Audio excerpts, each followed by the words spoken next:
Assalamualaikum warahmatullahi wabarakatuh. Salam sejahtera buat kita semua yang saya hormati Bu Wati, Pak Nasir, Mas Ariel. Hari ini kita dapat amanat untuk melaksanakan ujian skripsi. Seperti biasa, ujian skripsi itu sifatnya komprehensif, jadi Pak Nasir, Bu Wati, saya diberi kesempatan untuk melaksanakan banyak hal, menanyakan banyak hal selain yang ada di skripsi.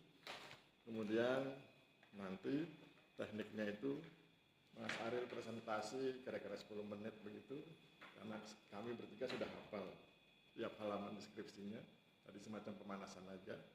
Kemudian sesudah itu nanti yang mengajukan pertanyaan duluan Pak Nasir, Bu Wati, baru kemudian saya terakhir. Ya. Sekarang sebelum mulai mari kita berempat sama-sama berdoa sesuai dengan agama dan keyakinan kita masing-masing supaya kegiatan ini lancar. Berdoa dimulai.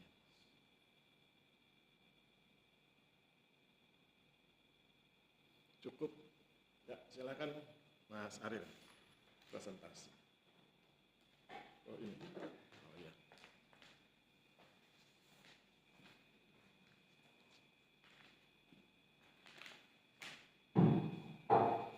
Baik, terima kasih buat waktu dan kesempatan yang sudah diberikan.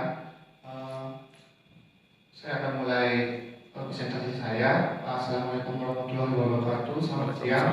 Untuk Bapak Ibu dosen penguji, Bapak Aristio Nugroho, APTH MSI, Ibu Dr. Setiawati MSI, beserta Bapak M. Nazir Salim SSMA.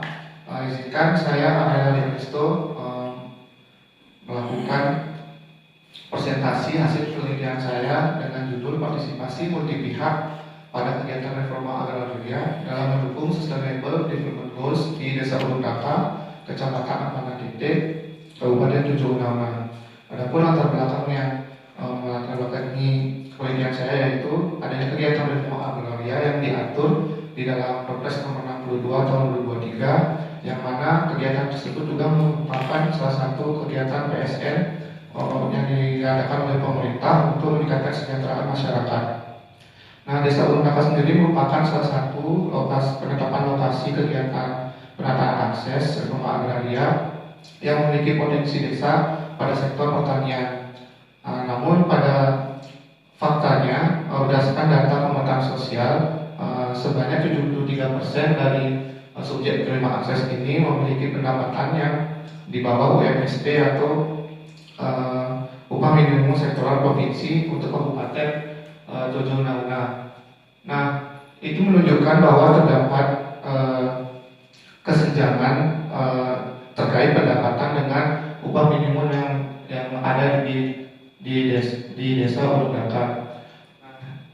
Di tengah permasalahan tersebut, terdapat kegiatan partisipasi multipihak yang melibatkan berbagai aktor dengan peran kontribusi serta kewenangannya masing-masing dalam melakukan proses kegiatan dari penataan akses tersebut. Untuk itu, penelitian ini ingin membahas terkait tentang bagaimana partisipasi multipihak di Desa Urundaka serta bagaimana strategi para pihak itu dalam mendukung Sustainable Development Goals untuk khususnya untuk tujuan 1 dan 2. Hal ini dirumuskan dalam rumusan masalah. Yang pertama yaitu bagaimana partisipasi multipihak dalam kegiatan reforma agraria di Desa Urundaka serta bagaimana strategi para pihak dalam mendukung kegiatan reforma agraria menuju SDGs 1 yang tertuang dalam rumusan masalah 2 dan SDGs 2 yang tertuang dalam rumusan masalah 3. Selanjutnya, posisi penelitian dan kebaruan penelitian ini yang mengisi gap dengan mengintegrasikan kegiatan reforma agraria, partisipasi multipihak, analisis SDGs 1 dan 2, lalu membahas terkait strategi masing-masing aktor atau pihak dengan menggunakan pendekatan multi stakeholder partnership. Adapun kerangka pemikiran yang telah dibuat oleh peneliti, di mana dimulai dari kegiatan reforma agraria terdiri dari dua kegiatan. Yang pertama penataan akses dan penataan akses. Dalam penelitian ini peneliti hanya meneliti kegiatan penataan akses. Nah, penataan akses juga memiliki dua fase, yaitu pemetaan sosial untuk fase 1 dan fasilitasi pendampingan usaha pada fase 2. Nah, dalam fase 2 ini terdapat partisipasi multi pihak yang diisi oleh pemerintah, kelompok tani, ada lembaga keuangan serta pihak swasta. Nah, partisipasi multi pihak ini akan dibahas dan menggunakan teori multi stakeholder partnership, sehingga nanti peneliti juga ingin mengetahui bagaimana strategi partisipasi multi pihak tersebut dalam mendukung SDGs 1 dan 2 dengan indikator yang sudah peneliti tentukan. Lalu untuk langkah teoritis, yang pertama peneliti menggunakan teori MSP atau Multi Stakeholder Partnership.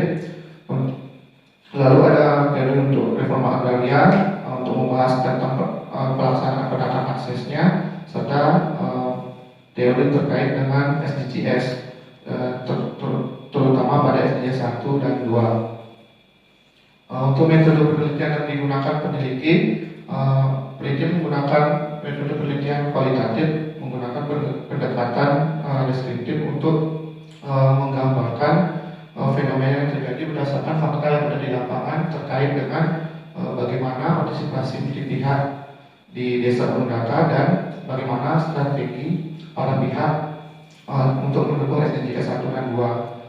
Untuk informan dan teknik pemilihan informan, peneliti menggunakan teknik pemilihan purposive sampling untuk agar peneliti mendapatkan informasi yang dari orang yang tepat. Peneliti juga menentukan ada 10 informan yang termasuk dari multi pihak tadi, para pihak tadi, ada dari pemerintah sampai dengan pihak swasta. Untuk lokasi penelitian sesuai judul dilakukan di Desa Urundaka.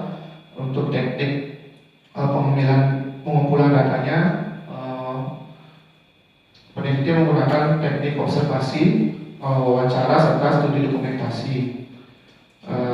Terkait dengan teknis analisis, peneliti menggunakan analisis tematik dengan langkah, yaitu yang pertama memahami data, pemilihan kode, mencari atau menentukan tema dan menentukan kesimpulan. Untuk gambaran umum di Desa Urundaka sendiri, peneliti menjelaskan melalui yang pertama potensi sumber ekonominya, lalu yang kedua kondisi sosial ekonomi. Untuk potensi dan sumber ekonomi, di Desa Urundaka itu terdapat 1.781 jiwa. 74% dari mata pencarian dari masyarakat desa itu yaitu petani atau kebun. Lalu untuk usia produktif yang menurut BPS yang termasuk usia produktif antara lain 15 sampai 64 tahun terdapat 776 jiwa. Untuk kondisi sosialnya, peneliti menampilkan terkait dengan tingkat pendidikan dari masyarakat Desa Urundaka yang rata-rata sebagian besar hanya tamatan 62% hanya tamatan SD sederajat, dan yang paling tinggi hanya tamatan S1 dengan persentase 3%. Lalu melihat kondisi ekonomi di Desa Urundaka juga akan menjadi 5 kategori: sangat miskin, ada hampir miskin, kaya dan sangat kaya raya. Dari kelompok miskin ada penurunan dari 2003 sampai 2025. Dari awalnya ada 312 kakak menjadi 247 kakak. Untuk masyarakat yang termiskin ada peningkatan, serta masyarakat yang kaya juga ada peningkatan dari 87 sampai 129 kakak. Selanjutnya, kegiatan partisipasi multi pihak yang dilaksanakan oleh di Desa Urundaka, di mana kegiatan penataan akses reforma agraria dilakukan dengan model kolaboratif lintas sektor. Hal ini sejalan dengan penerapan teori multi stakeholder partnership yang mengkolaborasikan pihak-pihak yang memiliki kepentingan untuk melaksanakan satu program tertentu. Nah, partisipasi multi pihak tersebut tersusun atas 4 komponen utama. Yang pertama relationship atau hubungan, yang kedua engagement atau keterlibatan, yang ketiga influence atau pengaruh, dan yang terakhir adalah barrier atau tantangan. Relationship dijabarkan melalui adanya relasi hubungan antara pihak dengan pihak yang lain. Temuan yang ditemukan peneliti adalah adanya relasi stakeholder, di mana kantor pertahanan sendiri menjadi penghubung utama atau konektor antara masyarakat atau penerima manfaat akses reforma agraria dengan para stakeholder. Ada juga relasi seperti koordinasi berjenjang, di mana permasalahan di desa yang ditemukan oleh peneliti tentunya disampaikan tidak secara langsung serta-merta dari masyarakat ke dinas terkait, namun ada koordinasi secara berjenjang yang perlu dijalankan. Engagement atau keterlibatan para pihak dalam bentuk bantuan maupun edukasi. Yang pertama ada bantuan produktif, ada sinkronisasi data dan pembentukan atau pembaruan kelompok tani yang baru, lalu ada kehadiran sosialisasi atau pelatihan yang ini melibatkan masyarakat. Jadi selanjutnya ada peningkatan kapasitas kelompok tani serta adanya pembukaan akses permodalan. Selanjutnya ada influence, bagaimana para pihak itu mempengaruhi pihak lainnya. Di sini temuan yang peneliti temukan yaitu terkait dengan memberikan pengaruh teknik budidaya penanaman yang baru bagi masyarakat. Lalu yang kedua ada keberlanjutan pemberdayaan, legalitas administrasi, lalu menerapkan develop atau demonstration plot untuk kebun percontohan, lalu ada untuk pengembangan usaha. Yang terakhir adalah barrier atau tantangan, di mana setiap pihak memiliki tantangan baik tantangan internal maupun eksternal yang dihadapi. Salah satunya yaitu ada perbedaan roadmap antara kantor pertanahan dengan stakeholder terkait. Yang kedua adalah badan administrasi, ini dalam hal akses modal yang dirasa cukup mempersulit masyarakat.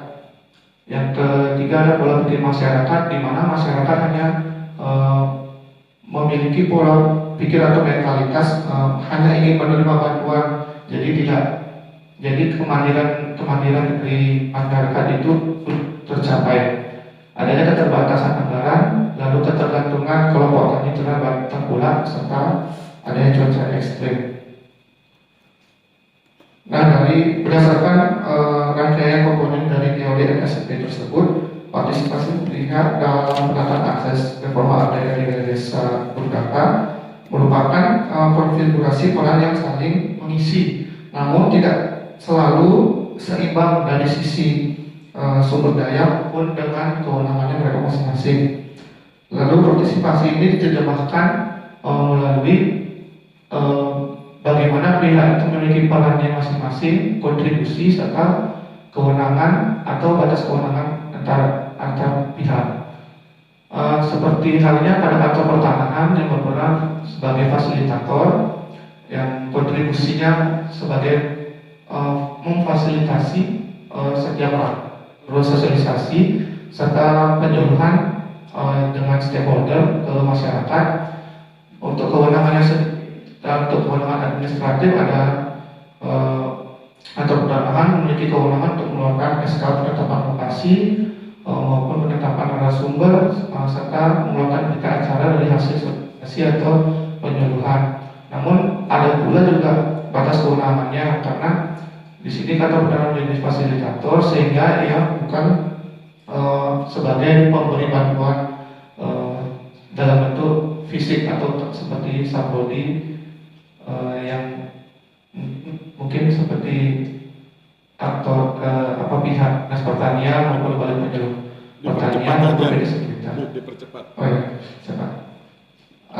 Selanjutnya yaitu strategi para pihak dalam mendukung SDG 1 dan 2. Yang pertama, strategi keterdanaan dalam penguatan aset tanah, lalu strategi untuk penguatan produktivitas yang dilaksanakan oleh Dinas Pertanian melalui praktik pertanian berkelanjutan, lalu ada dari BPP, ada Balai Bimbingan Pertanian, melalui penguatan kapasitas kelompok tani, pelatihan pembuatan pupuk organik, serta dari PT Syngenta dan dengan strategi untuk meningkatkan pendapatan masyarakat serta perubahan mindset kelompok tani. Yang ketiga adalah strategi penguatan akses pasar yang dilakukan oleh Dinas PPK UKM melalui peningkatan nilai tambah produk, di mana dilakukan kegiatan pelatihan diversifikasi olahan kelapa menjadi beberapa olahan yang baru.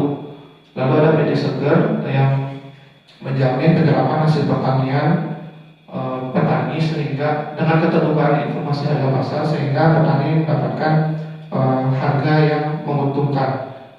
Untuk strategi akses modal dilakukan oleh BPD Sulteng, BPD Pembangunan Daerah Sulteng beserta BUMDes Desa Urundaka. Lalu strategi pemerintah desa dalam memperkuat ketersediaan pangan, memenuhi kebutuhan gizi serta memberi perlindungan bagi masyarakat yang rentan. Strategi menuju SDG 1 ini dilakukan di Desa Urundaka menunjukkan bahwa kegiatan untuk mewujudkan wilayah tanpa kemiskinan ini tidak bisa dilaksanakan oleh satu aktor saja, namun harus dilakukan bersama-sama para stakeholder dengan yang bersifat kolaboratif. Sehingga temuan yang didapatkan oleh peneliti ini menunjukkan bahwa strategi para pihak ini saling terhubung dan dapat menunggu SDG 1 apabila kepastian hak atas tanah itu diikuti oleh penguatan produktivitas, penguatan akses pasar, akses modal, serta perlindungan sosial bagi masyarakat rentan. Selanjutnya adalah strategi menuju SDGs tanpa kelaparan. Yang pertama ada kantor pertanahan yang melaksanakan penataan akses dengan skema akses menuju aset, lalu menerapkan demplot dan mendorong pertumbuhan produksi. Yang kedua, strategi pemerintah desa melalui penguatan ketahanan pangan melalui diversifikasi tanaman serta menyediakan infrastruktur dan layanan publik yang lebih baik. Strategi pemerintah daerah dari pertanian melakukan intensifikasi pertanian dan dukungan saprodri. Yang selanjutnya untuk BPP melakukan pendampingan operasional kelompok tani Dinas PKK UKM untuk meningkatkan peluang kerja. Lalu ada dari mitra swasta dan pihak swasta dari PT Syngenta peningkatan kapasitas petani dan PT Seger Agro dalam strategi keuangan dan usaha desa.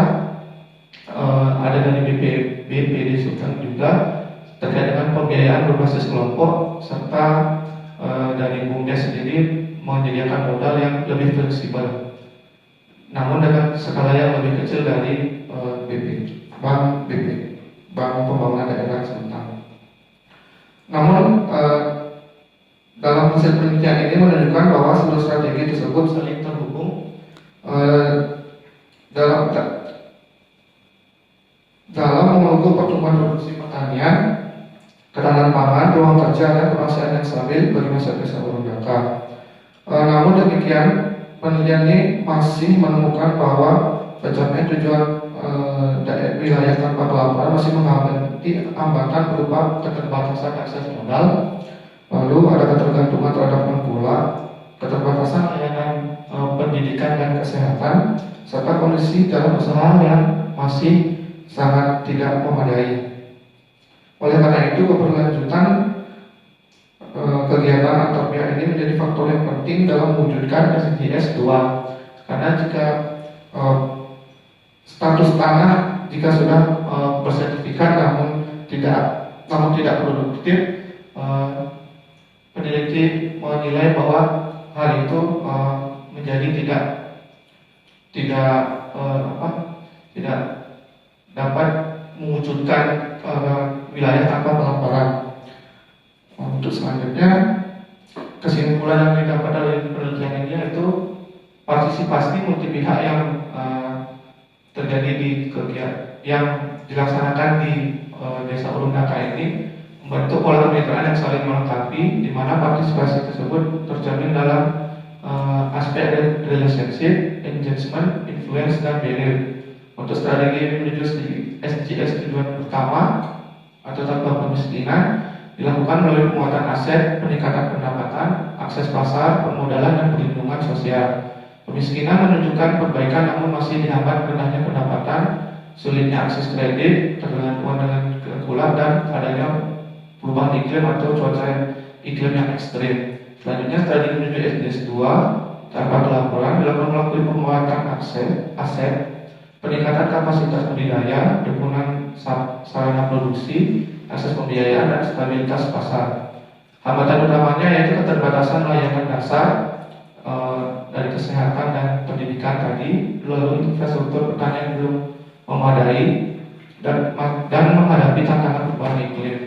Untuk saran dari peneliti yaitu melakukan penguatan komitmen pemerintah daerah dengan Kementerian atau BPN, lalu melakukan penyusunan roadmap secara bersama-sama antara kantor pertanahan dengan pemerintah daerah, lalu meningkatkan infrastruktur pertanian dengan melakukan restorasi jalan usaha tani sebagai prioritas dari pemerintah daerah hingga pemerintah desa dalam memperlancar distribusi, mobilisasi, sehingga akan menekan biaya usaha tani.